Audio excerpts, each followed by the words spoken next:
All right, so let's talk about the project. Take Me In or Take Me Out.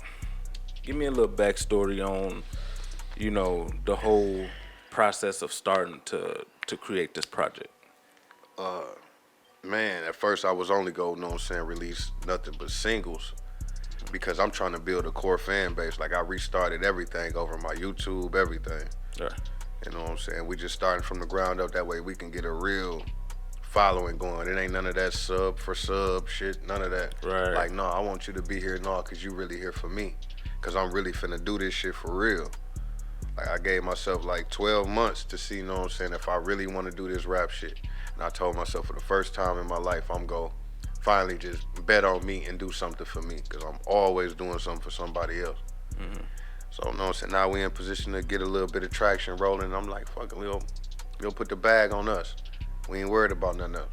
So I'm like, released a couple singles, shot a video or two, and I'm like, okay, that shit, they resonating with me.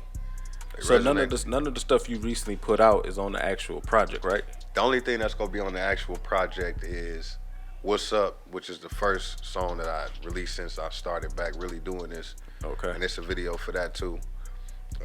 And Hold the Bug, I just released that, I believe, last Friday. Yep. Hold the Bug, that's gonna be on there. And I'm gonna probably release one more song. You know what I'm saying? It's probably gonna be How to Love. And all of these is gonna be on the They actual gonna be on project. the actual project. So that mean that actual project kind of gonna be creeping up kind of soon, right? You don't have a date? I ain't put no date on it. No date yet? I ain't put no date on it. Like it's done though. It's already ready. It's just sitting there right now. We just stretching it out. We stretching it out right now. And How many cuts time. you got on there? I'm gonna put like about 8 or 9 on there. Okay. Just 8 or 9. Who you work with, like far as producers, artists on that? Big shout out to Impressive Beats, Twan the beat maker, Henzo. He gonna be on the project. You know what I'm saying? Henzo, he from the city. Okay. You know what I'm saying? But it might, you know what I'm saying? We might end up getting my boy Scotty Rob on there, man. We might, you know what I'm saying? If not, he gonna be on the next one. We already got some stuff in the works. Gotcha. All right, so you say that it's actually hosted by Fat Joe. Yeah. Talk about that. How did that whole thing come about? The Fat Joe thing was wild. You know what I'm saying? It just So Lucky had just came. I had just released So Lucky on all the streaming platforms. And I go to the gym every morning at around like 5:30 to 6 a.m. I'm in the gym working out. And I got online on IG, and sometimes I just sit there, I don't even react or do nothing. I just watch the timeline rotate. And I'm like, I seen him post something. I just inboxed him real quick and sent him my Spotify for So Lucky. I'm like, hey, big dog, like this just came out. I think this the one. I ain't think nothing of it. I ain't never jumped in no inbox, you know what I'm saying, and tried to speak to nobody my whole life. Like, I ain't never even jumped in the girl DMs my whole life. I still meet you the old-fashioned way. Probably like walk up on you at the gas station, you pumping gas, tell you to watch out, man, get your ass in the car, it's cold. Right. You hear me? Yeah. Right. But I jumped in the DM and that nigga, he replied back like, peace, king. And I'm like, the fuck? Like, Right, this nigga, can't be. yeah, like, I bet that. And I said it again. I said, hey, I think this is the one, big dog. If you get free, just check it out. I ain't asking for nothing but long. So if you get free today, take a listen. We all in quarantine. He chilling at the cut for a little bit too. Right. And he ain't say nothing back. I showered up, ate, went to sleep. When I woke up, he just put the fire emojis under there like, nigga, that shit fire. You know what I'm saying? Dang. Like, so he looked at it. I was asleep. When I woke up, I see he DM me back like, that shit fire. You know what I'm saying?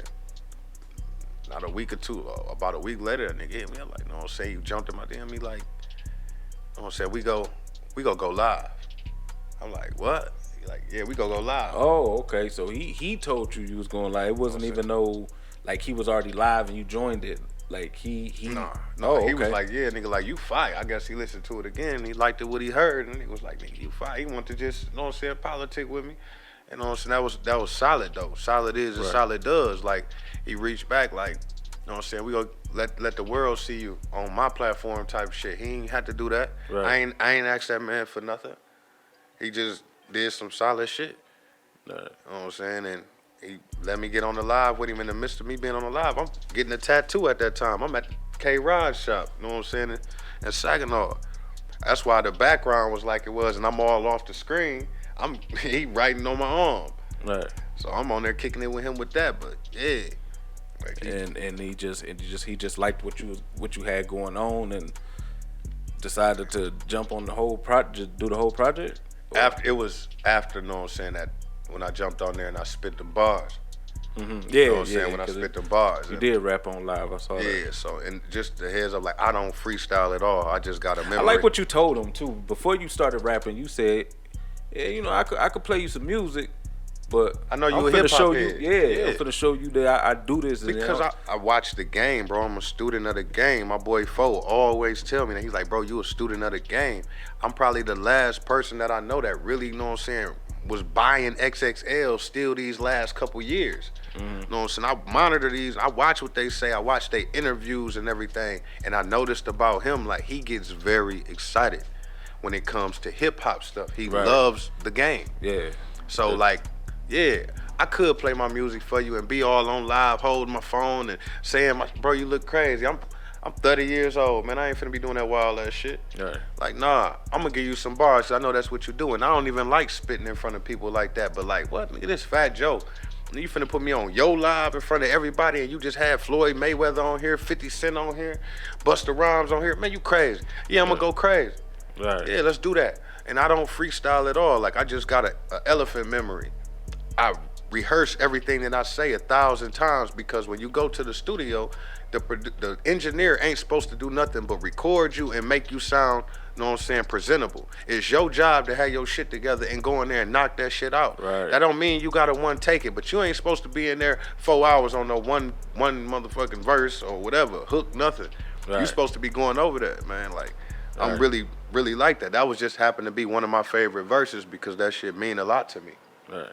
So before linking up with Fat Joe and all of that, like, you always been a fan of his, Oh, definitely.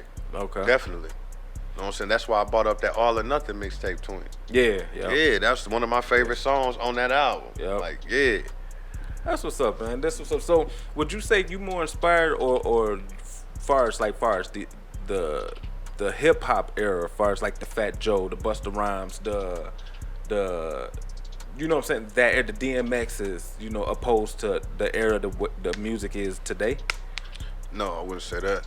I'm inspired just by music in general. Just in general. Just how I think about it. Like, you get to hear different walks of life from places that you ain't never been to. If a person is really passionate about their doing this, you go always come across somebody that's very passionate about what they do from every genre of music.